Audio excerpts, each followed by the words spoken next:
رسول اللہ صلی اللہ علیہ وسلم نے فرمایا، علامت قیامت میں سے یہ ہے کہ دینی علم اٹھ جائے گا اور جہل ہی جہل ظاہر ہو جائے گا، اور اعلانیہ شراب پی جائے گی اور زنا پھیل جائے گا۔ صحیح بخاری حدیث نمبر 80۔ رسول اللہ صلی اللہ علیہ وآلہ وسلم نے فرمایا کہ علامات قیامت میں سے یہ ہے کہ علم دین کم ہو جائے گا، جہل ظاہر ہو جائے گا، زنا بکثرت ہوگا، عورتیں بڑھ جائیں گی اور مرد کم ہو جائیں گے، حتیٰ کہ 50 عورتوں کا نگران صرف ایک مرد رہ جائے گا۔ صحیح بخاری حدیث نمبر 81۔ رسول اللہ صلی اللہ علیہ وسلم نے فرمایا کہ میں سو رہا تھا، اسی حالت میں مجھے دودھ کا پیالہ دیا گیا، میں نے خوب اچھی طرح پی لیا، حتیٰ کہ میں نے دیکھا کہ تازگی میرے ناخنوں سے نکل رہی ہے۔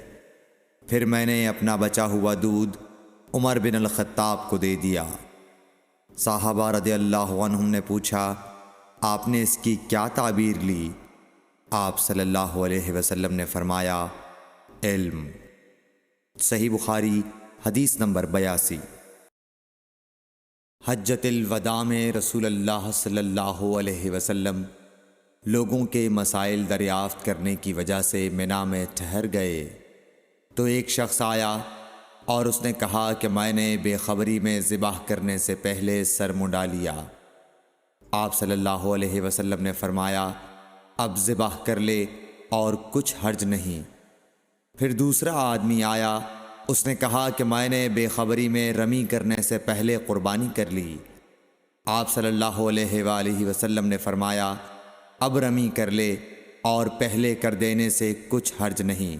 ابن عمرو کہتے ہیں، اس دن آپ صلی اللہ علیہ وسلم سے جس چیز کا بھی سوال ہوا جو کسی نے آگے اور پیچھے کر لی تھی، تو آپ صلی اللہ علیہ وسلم نے یہی فرمایا کہ اب کر لے اور کچھ حرج نہیں۔ صحیح بخاری حدیث نمبر 83۔ نبی صلی اللہ علیہ وسلم سے آپ کے آخری حج میں کسی نے پوچھا کہ میں نے رمی کرنے یعنی کنکر پھینکنے سے پہلے ذبح کر لیا۔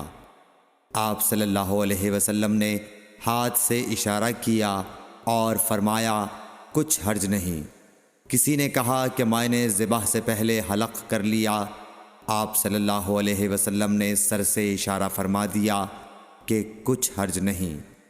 صحیح بخاری حدیث نمبر 84۔ آپ صلی اللہ علیہ وسلم نے فرمایا کہ ایک وقت ایسا آئے گا کہ جب علم اٹھا لیا جائے گا، جہالت اور فتنے پھیل جائیں گے اور حرج بڑھ جائے گا۔ آپ سے پوچھا گیا کہ یا رسول اللہ، حرج سے کیا مراد ہے؟ آپ صلی اللہ علیہ وسلم نے اپنے ہاتھ کو حرکت دے کر فرمایا، اس طرح گویا آپ صلی اللہ علیہ وسلم نے اس سے قتل مراد لیا۔ صحیح بخاری حدیث نمبر 85۔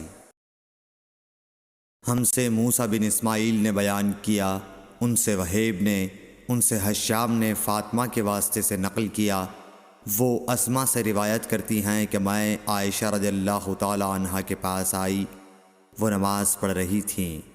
میں نے کہا، لوگوں کا کیا حال ہے؟ تو انہوں نے آسمان کی طرف اشارہ کیا، یعنی سورج کو گرہن لگا ہے۔ اتنے میں لوگ نماز کے لیے کھڑے ہو گئے۔ حضرت عائشہ رضی اللہ تعالی عنہا نے کہا، اللہ پاک ہے۔ میں نے کہا، کیا یہ گرہن کوئی خاص نشانی ہے؟ انہوں نے سر سے اشارہ کیا، یعنی ہاں۔ پھر میں بھی نماز کے لیے کھڑی ہو گئی، حتیٰ کہ مجھے غش آنے لگا تو میں اپنے سر پر پانی ڈالنے لگی۔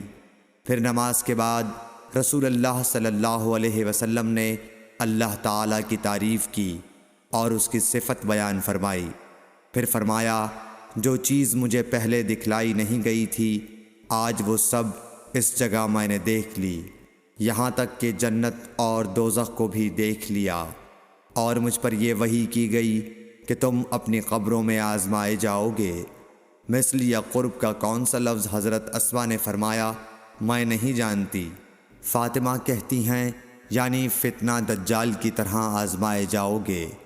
کہا جائے گا قبر کے اندر کہ تم اس آدمی کے بارے میں کیا جانتے ہو؟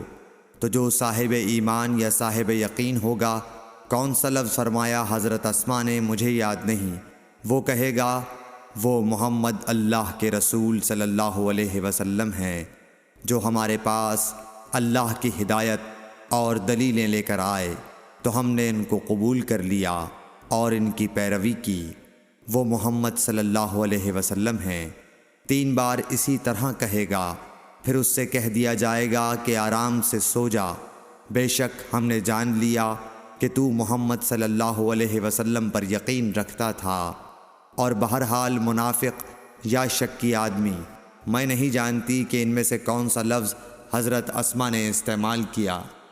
تو وہ منافق یا شکی آدمی کہے گا کہ جو لوگوں کو میں نے کہتے سنا میں نے بھی وہی کہہ دیا، باقی میں کچھ نہیں جانتا۔ صحیح بخاری حدیث نمبر 86۔ قبیلہ عبد القیس کا وفد رسول اللہ صلی اللہ علیہ وسلم کی خدمت میں آیا۔ آپ صلی اللہ علیہ وسلم نے دریافت کیا کہ کون سا وفد آیا ہے یا یہ کون لوگ ہیں؟ انہوں نے کہا ربیعہ خاندان کے لوگ ہیں۔ آپ صلی اللہ علیہ وسلم نے فرمایا کہ مبارک ہو قوم کو آنا، یا مبارک ہو اس وفد کو جو کبھی نہ رسوا ہو نہ شرمندہ ہو۔ اس کے بعد انہوں نے عرض کیا کہ ہم ایک دور دراز کونے سے آپ کے پاس آئے ہیں، اور ہمارے اور آپ کے درمیان کفار مضر کا قبیلہ پڑتا ہے۔ اس کے خوف کی وجہ سے ہم حرمت والے مہینوں کے علاوہ اور ایام میں نہیں آ سکتے، اس لیے ہمیں کوئی ایسی قطعی بات بتلا دیجیے کہ جس کی ہم اپنے پیچھے رہ جانے والے لوگوں کو خبر دے دیں، اور اس کی وجہ سے ہم جنت میں داخل ہو سکیں۔ تو آپ صلی اللہ علیہ وسلم نے انہیں 4 باتوں کا حکم دیا اور 4 سے روک دیا۔ اول انہیں حکم دیا کہ ایک اللہ پر ایمان لائیں، پھر فرمایا کہ کیا تم جانتے ہو کہ ایک اللہ پر ایمان لانے کا کیا مطلب ہے؟ انہوں نے عرض کیا اللہ اور اس کا رسول زیادہ جانتے ہیں۔ آپ صلی اللہ علیہ وسلم نے فرمایا ایک اللہ پر ایمان لانے کا مطلب یہ ہے کہ اس بات کا اقرار کرنا کہ اللہ کے سوا کوئی معبود نہیں، اور یہ کہ محمد صلی اللہ علیہ وسلم اللہ کے سچے رسول ہیں، اور نماز قائم کرنا، زکوٰۃ ادا کرنا، اور ماہ رمضان کے روزے رکھنا، اور یہ کہ تم مال غنیمت سے 5واں حصہ ادا کرو، اور 4 چیزوں سے منع فرمایا، دبا، حنتم، مزفت کے استعمال سے۔ اور چوتھی چیز کے بارے میں شعبہ کہتے ہیں کہ ابو حمزہ بسا اوقات نقیر کہتے تھے اور بسا اوقات مقیر۔ اس کے بعد رسول اللہ صلی اللہ علیہ وسلم نے فرمایا کہ ان باتوں کو یاد رکھو اور اپنے پیچھے رہ جانے والوں کو بھی ان کی خبر کر دو۔ صحیح بخاری حدیث نمبر 87۔ عقبہ نے ابو احاب بن عزیز کی لڑکی سے نکاح کیا تو ان کے پاس ایک عورت آئی اور کہنے لگی کہ میں نے عقبہ کو اور جس سے اس کا نکاح ہوا ہے اس کو دودھ پلایا ہے۔ یہ سن کر عقبہ نے کہا مجھے نہیں معلوم کہ تو نے مجھے دودھ پلایا ہے، نہ تو نے کبھی مجھے بتایا ہے۔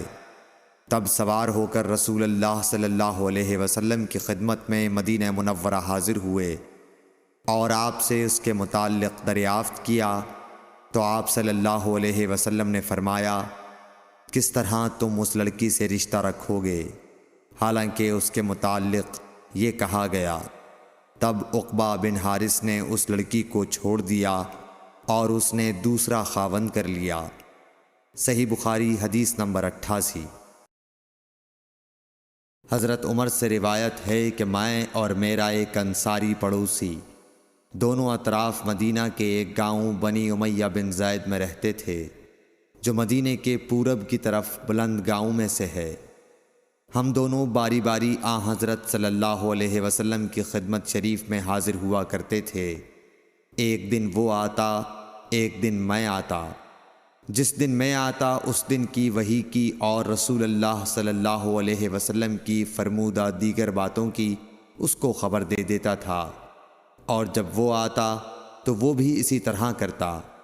تو ایک دن وہ میرا انصاری ساتھی اپنی باری کے روز حاضر خدمت ہوا۔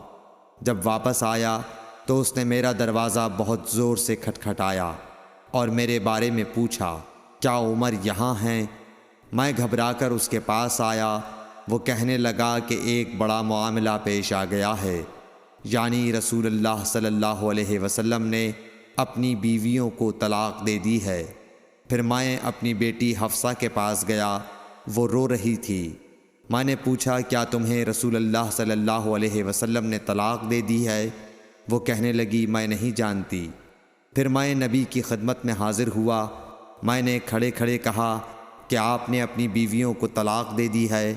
آپ صلی اللہ علیہ وسلم نے فرمایا، نہیں، یہ افواہ غلط ہے۔ تب میں نے تعجب سے کہا، اللہ اکبر، اللہ بہت بڑا ہے۔ صحیح بخاری